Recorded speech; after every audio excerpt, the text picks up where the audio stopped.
여러분 반갑습니다. 오늘은 세 번째 온라인 클래스 시간 학습지 7페이지에 있는 의미개혁의 내용을 조금 더 정리하고 독립협회의 내용을 살펴보도록 하겠습니다.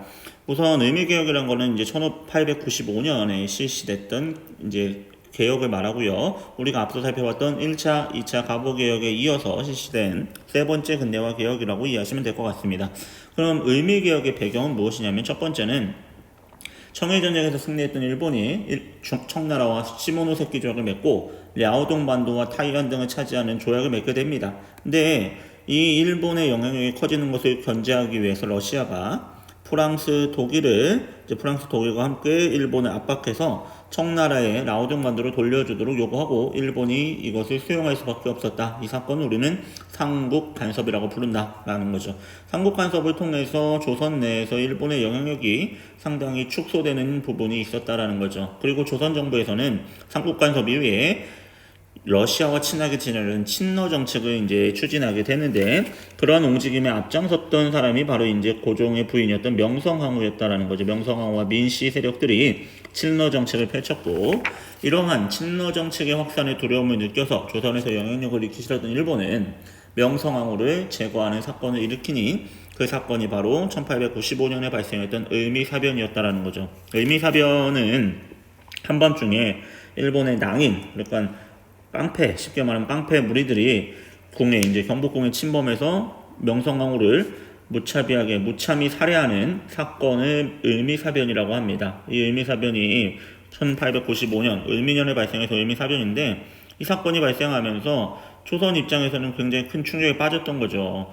왕비를 일본의 깡패들이 한밤중에 궁궐에 침입해서 무참히 살해하고 이러한 일들이 벌어지니 조선의 국력이란 게 얼마나 약하다라는 걸 우리가 다시 한번 또 볼 수 있는 부분이죠. 그렇게 명성황후를 제거하고 자신들이 이렇게 조종하기 쉬운 김홍집을 중심으로 새로운 정부를 구성하게 됩니다. 그리고 이제 을미개혁을 추진하게 합니다. 그때 을미개혁이 이제 1895년 8월부터 추진이 되게 되는데요. 이때는 우리가 앞에서 한번 살펴봤던 육일주 같은 인물들이 적극적으로 또 개혁에 참여해서 을미개혁에 또 내각을 한 축을 구성하기도 합니다. 이 을미개혁의 내용을 몇 가지 보면, 개혁 내용을 보면 첫 번째는 연호를 쓰기 시작합니다. 건양이라는 연호, 그러니까 중국 황제의 연호가 아닌 우리나라의 독자적인 연호를 사용하기 시작했고요. 그 다음에 요 부분이 중요한 거예요. 별표 쳤는데요. 단발령이란 걸 실시해요. 단발령은 머리카락을 자르라는 겁니다. 머리카락을 자른다. 그러니까 머리카락을 자른다라는 것은 우리 조선 사람들에게는 성리학적인 가치로 늘 이렇게 사회 질서가 구성되어 있던 조선인들에게는 엄청나게 큰 충격적인 이 내용이었던 거죠. 왜냐하면 신체발부 수지부모라고 해서 부모님으로부터 물려받은 거는 머리털 하나도 자를 수 없다라는 것들이 이제 전통적인 성리학의 가치였단 말이죠. 근데 머리카락을 자른다. 그래서 조선 사람들은 머리카락을 자르지 않기 위해서 나중에 결혼하면 상투를 틀고 이렇게 해서 머리카락의 소중함을 생각하고 있었는데 단발령, 고종 황제가 먼저 머리를 자르고 백성들 앞에 등장한 거예요. 그래서 성인 남자들은 강제로 다 상투를 자르라는 명령이 내려지는데 이게 이제 머리가 길면 비위생적이고 근대화에 맞지 않다라는 논리를 내세워서 단발령을 시행하는데 이거에 대한 전국적인 반발이 굉장히 컸다라는 거죠. 특히나 양반 유생들을 중심으로는 이 을미개혁은 분명히 일본인들이 명성황후를 살해하고 그리고 그 뒤에서 6.1중과 김홍집 등을 내세워서 배후 조정을 하는 개혁이라고 생각을 했는데 그 와중에 우리의 머리카락까지 자르라는 우리의 전통적인 가치까지 침해하는 명령을 내리니까 이 단발령과 그리고 앞에 발생했던 을미사변에 반발하는 의병이 일어나게 됩니다. 의병운동들이 일어나게 돼요. 그래서 이때 일어났던 의병을 을미의병이라고 합니다. 1895년에 일어났던 의병 첫 번째 의병이고요. 의병은 크게 세 차례 정도 일어나는데요. 다음에 두 번의 의병이 더 일어날 거예요. 1905년에 을사늑약의 체결에 저항하는 을사의병이 일어날 거고요. 1907년에 고종의 강제 퇴위에 강제로 일본인들이 고종을 물러나게 하거든요. 여기에 반발하는 정미의병까지 세 차례의 의병이 일어나게 될 겁니다. 일본에 저항하는. 근데 이때 단발령 실시와 또 을미사변에 대한 분노로 양반 유생을 중심으로 한 항일 의병 운동이 일어났다라는 거 한번 좀 기억하실 필요가 있을 것 같고요. 그 다음에 드디어 이제 날짜를 셀 때 양력을 쓰기 시작했다는 거죠. 그 전까지는 음력을 쓰다가 그리고 오늘의 초등학교에 해당하는 소학교 등을 세우고요. 종두법은 뭐냐면 그 당시에 천연두라는 이 전염병이 굉장히 무서운 병이었는데요. 이 천연두를 예방하기 위해서 백신을 맞는 거예요. 종두라는 걸 피부에 이렇게 이식해가지고 그 천연두 예방하기 위한 종두법을 실시하고요. 우편 사업 같은 것들이 이제 시행됩니다.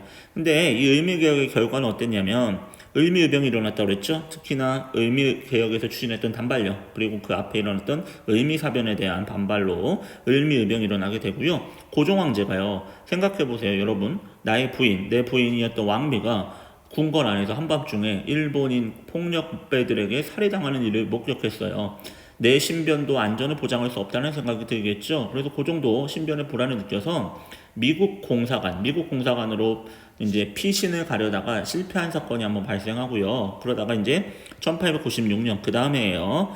96년 2월에 러시아 대사관으로 몸을 옮기게 됩니다. 러시아를 이제 한자로 아라사라고 불렀거든요. 아라사 할 때 아자에다가 공사관 관자 그리고 파천은 임금님이 이제 수도를 버리고 피신 간다는 뜻인데 궁궐을 버리고 어쨌든 임금님이 러시아 공사관으로 몸을 피하게 되는 일이 발생하죠. 언제까지냐면 96년부터 97년까지 약 1년 동안 고종이 러시아 대사관에 있어요. 우리나라의 조선의 임금이 러시아 대사관에 있다고요. 조선의 궁궐이 아니라 러시아 대사관에 몸을 피하게 되는 아관 파천이 발생하게 되니까 임금님이 없는데 무슨 개혁이 추진되겠습니까? 그래도 최고의 권한을 가진 통치권자가 없는데 무슨 개혁이 일어나요. 그래서 김홍집 내각이 붕괴되고 개혁은 중단됩니다. 그리고 김홍집은 민중에 의해서 돌에 맞아서 죽게 됩니다. 왜? 일본인들의 입장을 대변하는 개혁을 추진했다라는 그러한 비판에 시달릴 수밖에 없었다라는 거죠. 자, 그래서 5번에 보면 이제 가보 의미개혁에 의한 한계인데 요거는 교과서에 있는 내용인데 학습자 없어서 선생님이 좀 필기를 추가했는데요. 한번 보실 필요가 있습니다. 의는 개화파, 우리가 앞에서부터 배웠던 급진개화파, 원급개화파 때 그 개화파, 개화를 통해서 나라의 부국강병을 이뤄야 된다고 주장했던 사람들이 요구했던 것과 그리고 가보개혁 실시 가운데 일어났던 동학농민운동의 농민들의 개혁 요구가 어느 정도 반영됐다. 어떤 게 반영됐냐? 첫 번째, 개화파의 주장, 특히나 개화파가 새로운 나라를 세우고자 했던 갑신정변에서 그들이 제기했던 내용, 그게 가보개혁에 반영된 게 뭐가 있었냐? 청나라와의 종속적인 사대관계를 끊는다. 내각제도, 즉 뭐냐? 정치는 왕이 아니라, 왕 중심이 아니라 정부를 세워서 왕이 독자적으로 모든 절대적인 권한을 행사하는 것들을 어느 정도 제한하겠다는 것이 어느 정도 반영됐고요. 세 번째, 재정을 담당하는 부서를 호조, 옛날에 2호 예병 현공할 때 6조가 아니라 탁지아문이라는 재정 담당 부서에서 일어나 한쪽의 창구로만 관리하겠다. 그 전까지는 호조에서도 재정을 담당, 탁지아문에서도 재정 담당하니까 재정을 담당하는 부서가 여러 개 있다 보니 나라의 재정 파악이 제대로 안 되고 지출과 수입도 맞지 않는 부분들이 있었겠죠. 그런 문제를 해결하는 이러한 개혁 내용이 있었다. 그리고 신분제도가 없어졌어요. 문벌 타파와 인민평등, 가문의 이런 영향력 같은 걸로 사람을 평가하는 것들이 없어졌다는 거고요. 과거제도 없어지고 경찰제가 실시됐다. 경무청 신설이라는 내용이 우리가 앞에서 살펴봤을 거예요. 그리고 그러면 농민들이 동학농민운동에서 요구했던 건 어떤 거 반영됐냐? 가장 대표적인 신분제 없어졌죠. 그리고 과부의 재혼 같은 거 허용됐죠. 이것은 어디서 볼 수 있냐면 농민들이 요구했던 폐정개혁안 12개 조에 있는 내용과 이 가보개혁에서 개혁으로 실시된 내용들을 좀 비교해보면 알 수 있는데, 그리고 마지막 세금제도의 개혁 부분도 농민들의 요구가 일부 반영되었다. 그로 인해서 가보 의미개혁 이후에 평등한 사회를 건설할 수 있는 기틀이 마련됐죠. 왜? 신분제와 노비제가 없어졌고요. 더 나아가서 전제군주제라는 건 뭐냐면 왕이 곧 절대적인 권한을 갖는 정치 형태를 말합니다. 그래서 우리 정치체제를 좀 보면 전제군주제라는 용어가 있고요. 입헌군주제라는 용어가 나올 거예요. 둘 다 군주, 임금이나 황제라는 절대적인 권한을 가진 사람이 존재하지만 전제군주제는 말 그대로 진짜 임금 또는 황제가 무한한 권력을 갖는 정치 형태라면 입헌군주제는 헌법에 입각해서, 즉 헌법이 있고요. 국민을 대표하는 헌법기구, 헌법을 만들 수 있는 입법기구들이 존재하면서 헌법을 통해서 군주의 권한을 어느 정도 제한하는 정치적 형태를 입헌군주제라고 합니다. 대표적인 입헌군주제 국가가 이제 영국 같은 나라죠. 영국은 왕이 존재하지만 왕이 정치에 개입은 하지 않잖아요. 정치는 내각이라고 부르는 정부를 국민들의 의사에 의해서 정부가 구성되고 그 정부에서 정치를 담당하는 이러한 형태가 이제 입헌군주제라고 볼 수 있겠죠. 전제군주제는 과거에 이제 우리나라의 고려라든지 조선 같은 나라의 정치 형태를 전제군주제라고 볼 수 있습니다. 자, 그럼에도 불구하고 이 가보 의무개혁은 한계도 명확히 지니고 있었는데, 첫 번째는 개혁을 주도했던 이 갑오개혁, 을밀개혁을 추진했던 주도한 세력들은 일본이란 나라의 무력적 지원을 믿고 거기에만 의존해서 개혁을 실시했다는 한계가 있고요. 그러다 보니 개혁의 뒤에는 배후에는 분명 일본이 있겠구나라면서 민중들은 이 개혁을 크게 지지하지 않게 됩니다. 민중들의 지지와 공감을 얻어내지 못했다라는 부분이 또 다른 한계점입니다. 그리고 마지막으로는 아무래도 이 개혁 추진의 뒤에는 일본 세력이 입김을 작용하고 있었기 때문에 조선이 국방력을 강화하는 거, 군사적으로 강화되면 일본이 조선을 차지하는 데 방해가 되니까 국방력 강화의 개혁 부분은 소홀하게 다뤘다라는 한계가 있습니다. 어쨌든 이 갑오 을밀 개혁을 통해서 조선은 근대화로 갈 수 있는 기틀을 마련했습니다. 하지만 갑오 을밀 개혁의 한계도 명확했기 때문에 조선이라는 나라의 운명은 앞으로 어떻게 될지 이제 계속해서 살펴보게 될 건데, 어떤 방향으로 가냐면 결국에 힘센 여러 나라들에 의해서 조선의 이권이 계속해서 침탈되는 일들을 겪게 됩니다. 특히나 여러분, 을미개혁 과정에서 1896년 고종이 러시아 대사관으로 피난을 가는 아관파천이 발생하잖아요. 이 사건이 발생하면서 러시아의 영향력이 굉장히 커질 수밖에 없죠. 생각해보세요. 조선의 임금이 자기 나라 대사관에 와 있어요. 자기네들에게 의존하고 있어요. 조선의 임금이. 그렇다면 러시아의 요구를 고종이 거부하기에는 상당히 힘들겠죠. 자기가 몸을 피하고 있고 의지하고 있는데 그 나라 요구 들어줄 수밖에 없을 거 아닙니까? 그래서 이때부터 러시아의 영향력이 점점 커졌고, 이것에 일본은 계속해서 조선에 대한 지배 야욕을 드러내고 있었기 때문에 1896년 이후에는 러시아와 일본의 조선을 둘러싼 치열한 대립이 본격화되기 시작합니다. 그러면서 이 과정에서 이제 1897년 고종이 다시 돌아오게 되고요. 고종이 돌아오면서부터 어떠한 일들이 전개되는지 바로 지금부터 보도록 하겠습니다. 자, 그러면서 우리가 이제 학습지 8페이지에 나오는 단체가 이제 독립협회라는 하나의 단체가 등장합니다. 여러분, 독립협회는요, 핵심 키워드로는 이제 뭐 서재필이라는 인물, 그리고 여기서 발간했던 신물 독립신문, 여기서 건립했던 독립문, 자주국권, 자유민권, 만민공동회, 관민공동회, 헌의육조 정도의 단어를 키워드로 좀 독립협회를 배우신다면은 알아두셔야만 합니다. 그럼 보자고요. 독립협회는 하나의 단체입니다. 단체고요. 이 독립협회를 창립하는데 주도적인 역할을 했던 인물이 바로 이 사진 속에 있는 서재필이라는 인물이에요. 서재필은 어디서 한번 들어보셨을 거예요. 갑신정변에 참여했던 인물이고요. 갑신정변 실패 이후에 일본으로 망명 갔다가 미국으로 건너가서 미국의 시민권자가 됐습니다. 거기서 이제 의사활동을 하다가 이제 을미 개혁이 끝난 다음에 아간파천까지 발생하면서 조선이란 나라의 독립이 굉장히 불안한 시점에 귀국을 하게 된다라는 거죠. 귀국을 해서 자기가 미국 사회에서 봤던 서구 사회의 민주주의라든지 서구주의의 뭐 민권, 일반 시민의 권리라든지 또 이런 것들을 민중들에게 알리기 위한 계몽운동을 전개하기 위해서 독립신문이라는 걸 만들게 됩니다.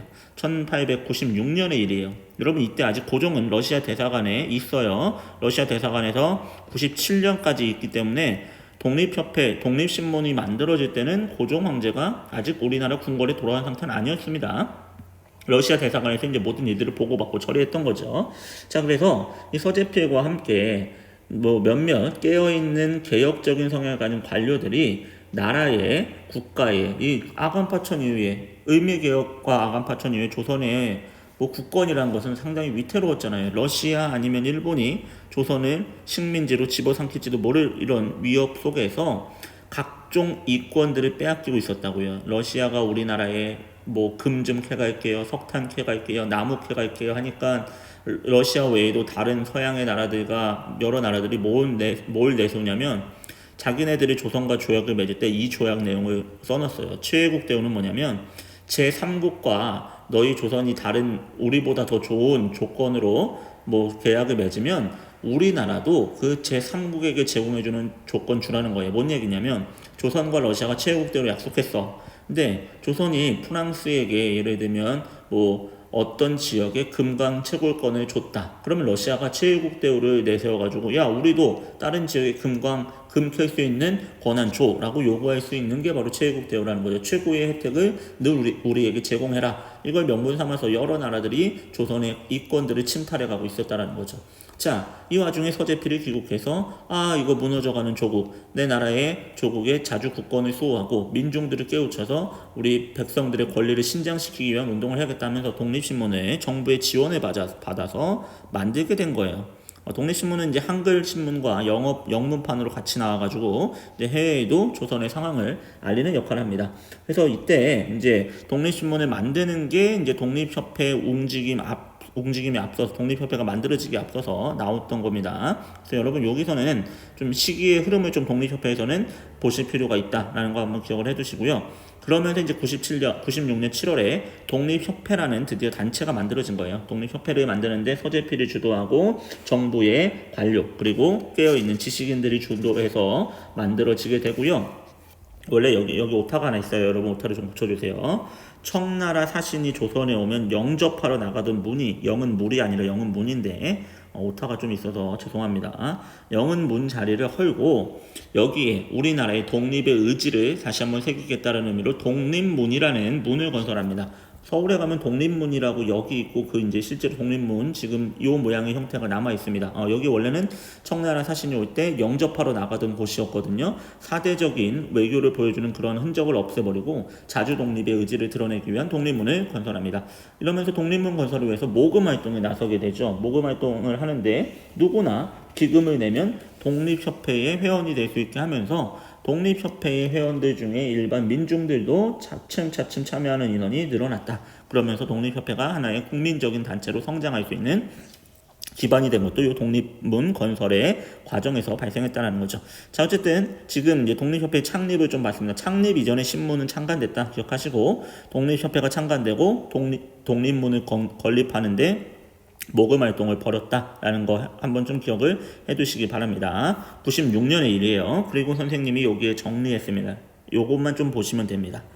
독립협회의 활동은 크게 4시기로 나눠볼 수 있는데 96년 7월 창립부터 97년 8월까지는 창립하고 나서 창립 이후에 독립문 건립, 독립공원, 그리고 관 같은 것들을 조성하는 시기였다라는 거죠. 그러니까 독립협회의 정체성 그리고 독립협회에서 주도적으로 무슨 사업들을 벌였냐면 독립의 의지를 기를 수 있는 사업들을 벌였다라는 거고요.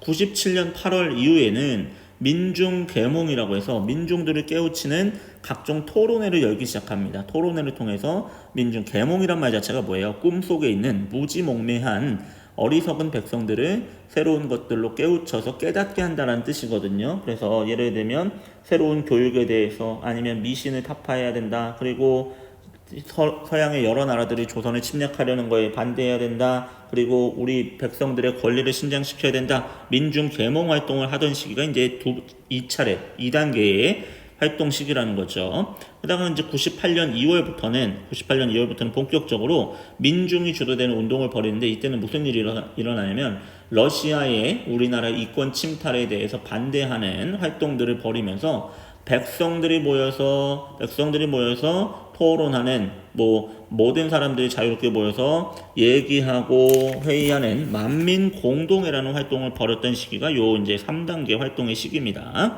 그리고 마지막 4단계로 가면 만민공동회는 백성들과 독립협회의 회원들이 참여해서 우리나라의 주요한 현안에 대해서 얘기하는 자리였다면 여기에 이제 정부의 관료들까지 이제 참여시켜가지고 백성들의 목소리를 듣게 한 거예요. 그걸 이제 관민공동회라고 하는데요. 관민공동회를 개최하고 독립협회의 요구였던 즉 왕권을 제한하고 의회라는 것들을 설립해서 오늘날의 국회를 설립해서 백성들의 의견을 대변할 수 있는 기구를 만들어서 새로운 정치를 하자라는 그 조항을 담은 6개의 조항인 헌의 6조를 여기서 고종에게 건의하게 되는 단계가 이제 4단계고요. 마지막 4단계 시기에 이제 고종은 독립협회의 이런 헌의 6조의 제안에 위협을 느끼게 되고요. 이것들이 결국에는 나의 권한을 제한하고 나를 이제 내 정치적인 영향을 줄이기 위한 거구나 라는 모함을 통해서 위협을 느끼면서 독립협회를 해산할 것을 명령하고 결국에 이제 충돌 과정들이 발생하고 그 가운데 이제 해산되게 되는 마지막 4단계 활동의 시기가 되게 됩니다.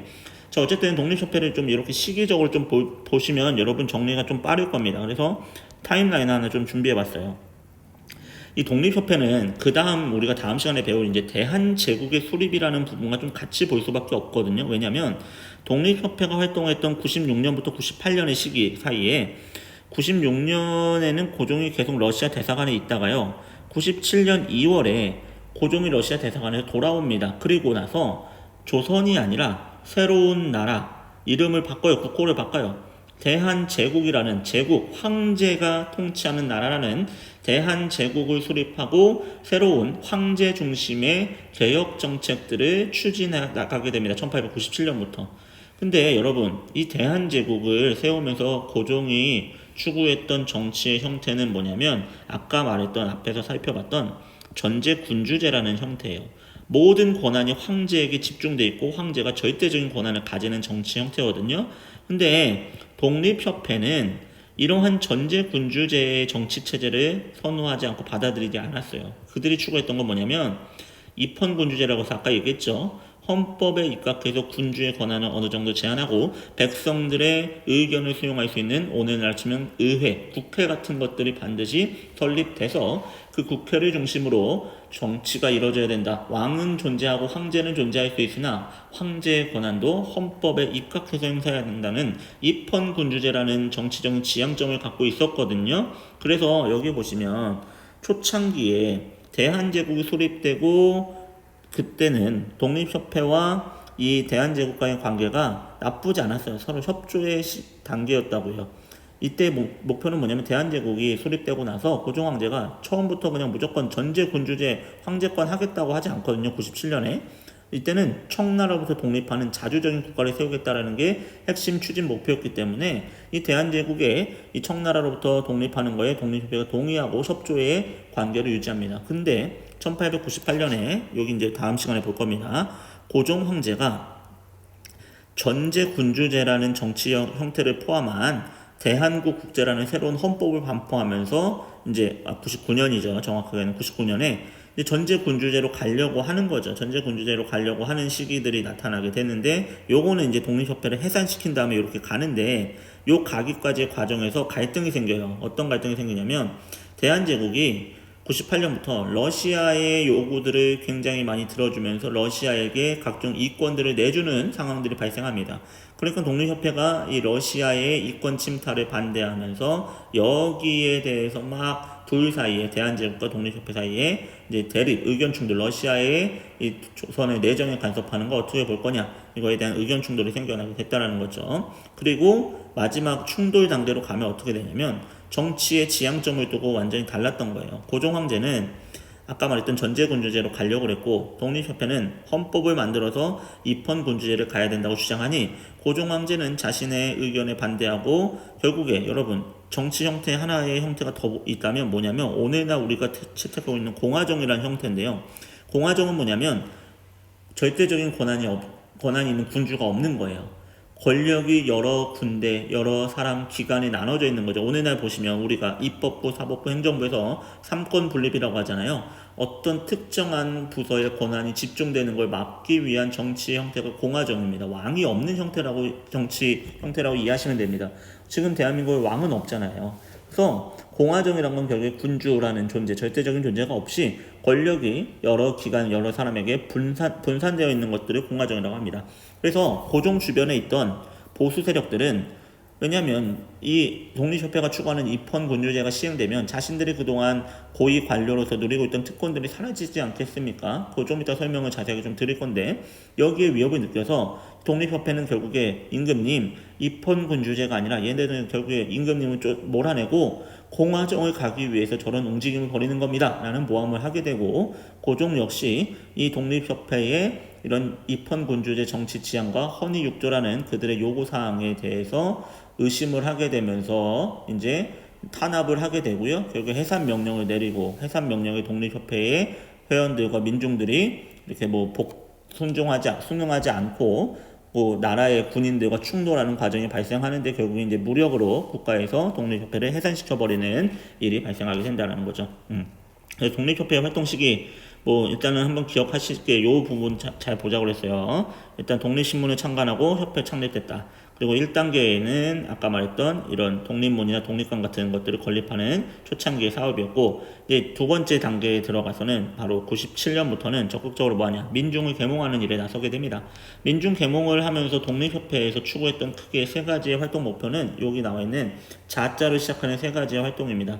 자주국권, 자유민권, 자강개혁이라고 해서 우리의 국권을 지키는 것 그리고 자유민권은 백성들에게 인민 주권이란 건 모든 권력은 국민에게 있다라는 거. 그리고 인민의 자유와 평등. 그래서 누구에게나 신체의 자유, 또 결사의 자유, 집회의 자유, 언론의 자유 같은 것들을 보장하는 이런 자유민권을 추구했고요. 마지막은 우리 스스로 개혁을 통해서 강해지자. 정치 면에서 입헌군주제를 추구하고, 경제 면에서는 공장을 짓고 상공업을 육성하고, 그리고 문화 사회 면에서도 뭐 낡은 것들을 타파하면서 강해지자라는 것들을 추구하는 민중 계몽 운동들을 벌이게 된다는 거죠. 이게 이제 97년 8월부터 98년 2월까지 진행된 2단계 독립협회 활동 시기의 이제 활동들이라고 정리하시면 될 것 같아요. 요게 이제 2단계 활동이겠죠. 2단계 시기 여기에 해당하는.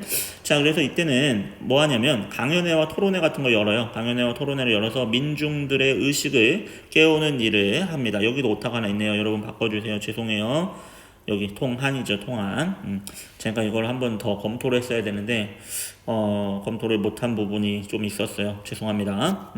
자, 그러면서 이 2단계 활동, 민중들을 계몽하는데 이제 강연회와 토론회를 나서게 되고요. 하나 또 추가해야 될 게 이제 교과서에 있는 건데요. 독립협회의 기관지, 이 독립협회에서 발행하는 뭐 일종의 뭐랄까요? 발행물로 대조선 독립협회 회보라는 것들을 발간해서 여기를 이 기관지를 통해서 민중 계몽에 또 적극적으로 나섰다라는 거죠.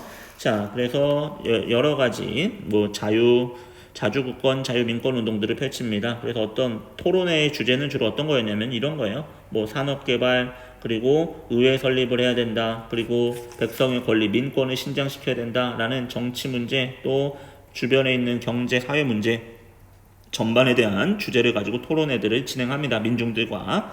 그러면서 이때부터 이제 토론회를 보기 위해서 많은 민중들이 뭐 참여하고요. 토론회를 통해서 계몽되는 민중들이 많아지게 되고요. 이제 초창기에 1단계 때는 나라의 관료나 지식인들을 중심으로 운영이 됐었는데요. 이런 토론회와 강연회 활동을 통해서 민중 속으로 들어가면서 민중들이 이제 독립협회에 많이 가입을 하게 되고, 이제 독립협회라는 기구 자체가 뭐가 되냐면 민중을 대변하는 정치적 단체로 발전해 나가게 되는 거죠. 왜냐면 운영하는 사람들의 대다수가 이제 관료나 지식인들이 중심이 됐던 1단계 시기에는 그들의 입장을 대변하는 성향이 강했다면, 이제 민중 계몽기인 2단계부터는 민중들이 들어와서 그들의 입장을 대변할 수 있는 기구로 이제 독립협회가 변모하게 되었다라는 걸 한번 좀 봐두실 필요가 있을 것 같습니다. 하나의 좀 아이러니한 얘기를 해드릴까요? 이 독립협회가 처음에 창립됐을 때 창립위원장이 누군지 아십니까? 여러분이 잘 알고 있는 이완용이었어요. 이완용이 그때 이제 정부의 고위 관료였고요. 이때만 해도 이완용은 러시아와 좀 더 친하게 지내자는 주장을 했던 친러파의 대표적인 인물이었습니다. 친러파의 대표적인 인물이었던 이완용이 독립협회라는 단체에 이제 뭐 초대 위원장을 맡았던 건 또 다른 아이러니죠. 근데 이 사람은 나중에 노선을 일본 쪽의 친일 노선으로 바꾸게 되는 겁니다.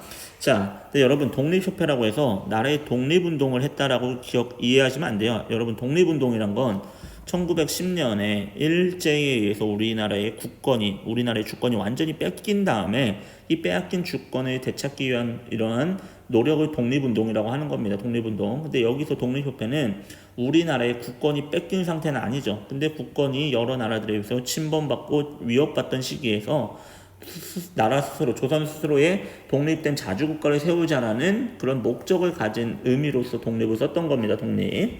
자, 어쨌든 이제 독립협회는 민중 계몽 시기를 통해서 민중을 대변하는 단체로 성장을 하게 됩니다. 자, 그러다 이제 1898년입니다. 이제 97년까지의 활동이었고요. 97년까지 이런 활동들을 주로 이제 펼쳤다. 특히나 98년 2월까지는 이런 민중 활동을 펼쳤다고 좀 이해하시면 될 것 같아요. 위에 2단계 활동을 펼쳤다라고 보시면 될 것 같고, 3번에 들어갈 말이 이제 만민공동회입니다. 만민공동회라는 건 독립협회 하면 떠올려야 되는 중요한 키워드의 가장 핵심적인 단어 중에 하나라고 볼 수 있어요. 만민공동회는 뭐냐면 모든 사람, 만 명의 백성들, 그만큼 많은 사람들이 모여서 서로 토론하는 자리, 이게 만민공동회라는 거죠. 민중들이 모여서 집회를 열었다라는 거예요. 근데 만민공동회가 열리게 된 배경, 만민공동회가 언제 열리냐면 1898년 3월부터 이제 만민공동회가 시작되는데, 왜 열렸냐면 러시아의 이권 침탈이 굉장히 심해졌어요. 노골적으로 대놓고 이제 이권을 침탈해 갑니다. 그 배경에는 고종 황제가 알간 파천 이후에 러시아 대사관에서 돌아와요. 바로 이 부분입니다, 여러분. 여기 고종 황제가 여기 이제 빈칸 쓰면 러시아 공사관에서 돌아와서 경운궁으로 돌아와서 새로운 나라인 대한제국을 선포한다고요. 이제 우리는 조선이 아니라 대한제국이다 라는 새로운 나라를 선포해 버립니다. 자, 근데 여러분 고종이 귀국이란다. 궁으로 돌아온 거 이제 환궁이라고 하는데 환궁을 했지만 이 당시에도 러시아는 가장 큰 영향력을 행사하고 있었단 말이에요. 고종을 보호해주고 그러니까 고종 입장에서도 일본이 자기 부인도 막 죽이고 이런 상황에서 일본의 침략 의도는 명백히 드러났는데 자신을 지켜줄 수 있는 나라는 러시아밖에 없다고 생각을 했던 거죠. 그래서 러시아의 요구 조건들을 아까 많이 들어줄 수밖에 없다고 했잖아요. 그래서 러시아가 대한제국이 수립된 이후에 나라에 너희들 군사적인 거 잘 모르지? 우리 군사교관 보내줄게. 너희들 재정도 잘 갖춰져 있지 않더라. 재정 고문도 보내줄게 하면서 내정 간섭을 하고요. 각종 이권들을 뺏어가는 대표적인 이권이 뭐냐면 저령도라고 부산에 있는 영도, 옛날에 섬입니다. 여기에 석탄 같은 것들을 많이 이제 채굴하고 또 군사적으로 일본과 가깝잖아요, 부산에. 그래서 이런 다양한 목적을 가지고 이 땅을 조찰한 건 뭐냐면 빌려준다라는 거예요. 나라와 나라 사이에서 빌려주는 건데 러시아가 저령도 좀 빌려줘라고 요구해 오게 됩니다. 그리고 한노은행이란 건 뭐냐면 우리나라에 러시아 은행을 세우겠다라는 거예요. 그래서 이 은행을 세우는 목적은 뭐냐면 조선의 재정 상태를 러시아가 장악하겠다. 경제권을 장악하겠다는 거죠. 왜냐면 이때는 일본이 엔화, 자기네들의 화폐를 갖다 조선을 막 쓰면서 조선의 경제력을 장악하고 있었거든요. 그래서 그것들을 어느 정도 견제하기 위해서 러시아가 우리나라 조선의 재정을 통제하겠다는 목적을 가지고 한노은행 설립을 추진합니다. 자, 이런 것들을 요구해오니까 우리나라의 자주 국권이 흔들릴 수밖에 없다고 판단을 한 거죠. 이거 완전히 러시아가 우리나라의 각종 이권들을 침탈해 간다고 생각해서 독립협회에서는 구국운동 상소문이라는 상소를 올리면서 이제 이 러시아의 이권 요구들을 거부할 것을 요청하게 됩니다. 그러면서 이러한 상황을 대중들에게 알리고 대중들과 함께 의견을 나누기 위해서 바로 1898년 3월에 만민공동회라는 집회를 열게 되는 겁니다. 이제부터는 이제 정치적인 목소리를 내는 단체로 정치단체가 된 거예요. 독립협회가. 그 전까지는 뭐 민중들, 사회단체였다면 이제 정치적인 목소리를 내는 정치단체로 발전해 나갔다라는 거죠. 그래서 뭐 하냐면 러시아의 내정 간섭과 이권 침탈을 비판하면서 결국에 저령도 조차 요구를 이제 뭐 거부하게 하고요. 한노은행 설립도 안 되게 만들어요. 이제 무산시키죠. 그리고 더 나아가서 이제 여기 만민공동회를 통해서 뭐 하냐면 법률과 재판에 의해서 재판을 받아서 신체와 재산을 우리는 자유를 누릴 수 있다라는 거, 그리고 언론, 출판, 집회, 결사의 자유 등은 누구나 백성이라면 누구나 누려야 된다라는 자유민권 운동들을 이 만민공동회를 통해서 전개해 나갔다라는 겁니다. 우리나라의 국권을 지키고 일반 백성들의 권익을 신장하기 위한 자주국권 자유민권 운동들을 벌이게 됩니다. 그리고 국민의 뜻을 국정에 반영하려는 다양한 노력들을 하게 됩니다. 그런 가운데 이 만민공동회가 이제 전국적으로 막 열리게 됩니다. 전국적으로 열리게 되고요.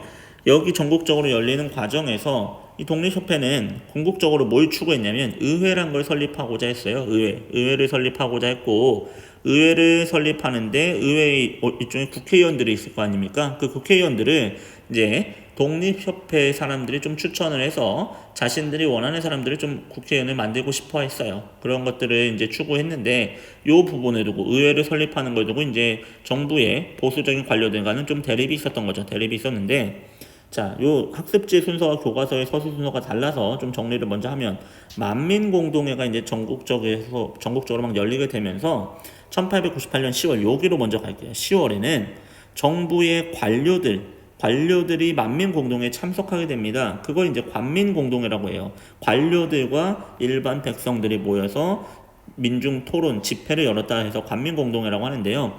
정부의 대신 고위 관료들과 국민들의 또 여러 사람들이 참석해서 집회를 열게 되고요.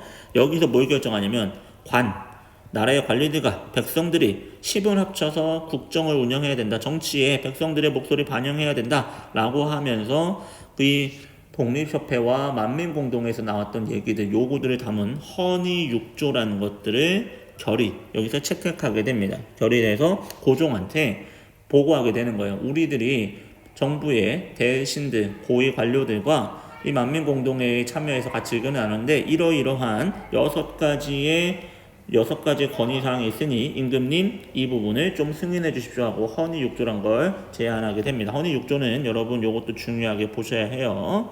헌의육조 아까 봤던 만민공동회, 관민공동회, 헌의육조 나오면 독립협회 떠올리셔야 됩니다. 독립협회.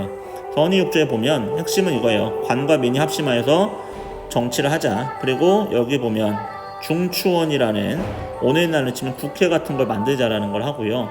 그리고 뭐 여러 가지 범죄 행위에 있어서 재판이라든지 뭐 이런 백성들의 민권을 신장하는 내용들이 담겨 있습니다. 근데 이 헌의육조를 고종이 승인합니다. 고종이 수용을 하게 돼요. 그리고 그 다음에 요걸로 가는 거예요. 의회 설립운동으로 가는 거예요. 헌의육조를 고종이 수용하니까 헌의육조의 내용 중에 중추원이란 게 있었잖아요. 중추원은 원래 그 전부터 있었던 거거든요. 나라의 자문기관이었어요. 정치의 자문기관이었는데 이 중추원을 의회처럼 만들자라는 게 이제 독립협회의 주장이었습니다. 그래서 중추원의 제도를 좀 바꾸자, 중추원의 제도를 바꾸자라고 독립협회가 이제 건의하게 되고요. 보수적인 개혁에 반대하는 사람들을 퇴진시키고, 그래서 퇴진하게 되고 개혁적 성향을 가진 박정양이라는 사람을 정부의 대표로 하는 새롭게 정부가 구성됩니다. 그래서 독립협회와 이 박정영 내각 간의 협상이 이루어져서 고종이요 중추원의 제도 구성하는 제도를 바꿉니다. 어떻게 바꾸냐면 중추원을 오늘의 의회처럼 만드는데 뭐라고 하냐면 관선 나라에서 임명하는 25명과 민선 백성들 일반 민간에서 독립협회 그러니까 독립협회입니다. 독립협회에서 추천하는 25명으로 총 50명이 이 중추원을 구성하게 되고 그 중추원이 오늘의 법률의 개정 등을 심사하는 오늘날의 의회와 같은 권한을 가질 수 있게 하겠다라는 것을 고종이 발표하게 됩니다. 이게 1898년 10월 이후에 헌의육조를 수용한 이후의 일이었더라는 거죠. 98년 헌의육조 수용 이후에 중추원 관제를 바꿔서 우리나라 역사상 최초로 의회의 기능을 할 수 있는 기구가 만들어질 수 있는 계기가 마련된 거예요. 그래서 이 중추원을 통해서 독립협회는 황제가 뭐 독단적으로 권력을 행사하는 거, 황제의 권력 남용, 그리고 또 그 당시에 가장 핵심적인 그였던 의정부의 권력 남용 같은 것들을 견제하고 개혁을 하려고 했어요. 근데 이러한 중추원 관제가 개혁되고 실제로 진짜 의회의 기능을 가질 것 같은 중추원이 만들어질 것 같으니까 이 보수적인 사람들 그리고 권력을 지켜야 되는 수구 세력 입장에서는 이게 굉장한 큰 부담 아닙니까? 자신들의 특권을 제한할 수밖에 없는 이러한 것들이 이루어지니까 어떡합니까? 임금님, 저 독립협회는 결국에 의회를 만들어서 아까 말했죠. 입헌군주제 저들이 내세웠던 건 헌법에 입각한 임금님의 통치를 요구하지만 실상 그게 아니라 왕이 없는 공화정을 추구하는 걸 수도 있습니다라고 모함을 하게 됩니다. 그 밑에 나오는. 그래서 이제 고종 황제가 정말 그럴 리가 있을까 하면서 뭐 차츰차츰 의심을 하게 되고 결국에 이제 독립협회를 해산시키는 과정으로 가게 될 겁니다. 그래서 여러분 다음 시간에 나머지 이제 독립협회 해산 과정을 좀 보도록 하겠습니다. 해산부터 해서 이제 독립협회가 활동할 때쯤에 고종이 러시아 대사관에 돌아와서 새로운 나라인 대한제국을 수립하는 것까지 좀 봐야 될 것 같아요. 그래서 이 96년, 98년 이 일은 독립협회와 대한제국의 수립 그리고 대한제국이 수립되고 고종이 실시했던 개혁인 광무개혁은 시기적으로 동일한 선상에 있다라는 거죠. 97년, 98년 독립협회가 존재할 때 대한제국이 수립되었고 광무개혁이 실시되었고 그래서 시기적으로는 같은 선상에 있는 일들이다. 그래서 요 밑에 다음 시간에 이제 표를 정리할 건데요. 그래서 요 내용을 좀 여러분이 한번 보실 필요가 있습니다. 그래서 빈칸 채우기만 좀 해볼게요. 오늘 배운 내용. 서재필이 와서 손한글 신문인 독립신문을 발간한 게 1896년 4월의 일이었고요. 독립협회 창설은 1896년 7월의 일이었습니다. 그리고 영은문 자리에 청나라 사신을 맞이하는 영은문을 독립문으로 건립하기 시작한 게 이제 11월의 일이었다. 그리고 97년에 이제 고종이 러시아 공사관에서 돌아오게 됩니다. 아간 파천이 끝난 거죠. 그리고 8월에 연호를 광무라고 하면서 광무라는 새로운 연호, 국가의 이제 연도를 세는 기준을 되는 호칭을 삼게 되고 이때부터 광무개혁이라고 불리는 이제 대한제국의 근대적인 개혁이 또 실시되는 거예요. 그리고 이제 요거는 다음 시간에 볼 거예요. 황제 즉위식을 열었던 장소가 어딘지 볼 거고요. 우리 독립협회와 관련된 것만 보자고요. 1898년 10월에는 관민공동회 정부의 관리들과 이 만민공동회를 같이 이제 참석하게 하면서 헌의육조라는 그들의 요구사항에 담긴 6개의 제안을 고종에게 하게 되고, 고종이 이걸 수용하고, 고종이 헌의육조를 수용하면서 중추원을 의회로 개편해서 의회를 설립하려는 의회 설립운동으로 이어졌다라는 것까지 한번 좀 봐두시면 될 것 같습니다. 자, 그 이후에 이제 독립협회가 해산되는 과정, 이제 1898년 헌의육조 수용 이후에 어떤 일들이 있었는지는 다음 시간에 보도록 하겠습니다. 여러분, 이번 한 주도 수업 듣느라 많이 고생하셨고, 선생님이 녹화한 것들을 이렇게 가끔씩 들어보면, 이게 뭐 시끄럽게 뭐 다른 소리들도 들어가고, 또 집에서 녹화할 때는 또 너무 큰 소리를 낼 수 없어서 조용조용 얘기하다 보니까, 좀 오후 시간에 들리면 나른하고 아주 졸린 것 같은 느낌도 받을 것 같아요. 그래서 좀 텐션을 올려서 녹화를 좀 해보고, 최대한 좀 시각적인 자료들을 통해서 여러분이 좀 덜 졸릴 수 있게 다음에 녹화를 할 때는 좀 더 신경을 써봐야겠다라는 것들을 많이 느꼈습니다. 아무튼 여러분들 복습을 통해서 좀 다시 한번 교과서를 읽어보시면서 내용을 정리해 주실 것을 좀 부탁을 드립니다. 이게 내용이 굉장히 계속해서 복잡한 단체들도 많고 복잡한 조약들도 많고 헷갈리는 내용들이 많아서 여러분 미리미리 복습을 하지 않으면 나중에 한 번에 보려고 그러면 이거 이해가 안 되고 그냥 수업 놓게 될 거예요. 그러니까 그날 수업이 끝나면 그날 내용은 다시 한번 바로바로 좀 복습을 해주시기를 다시 한번 부탁을 드리겠습니다. 강의 듣느라 고생하셨고요. 우리 다음 주에 건강한 모습으로 학교에서 만나도록 합시다. 감사합니다.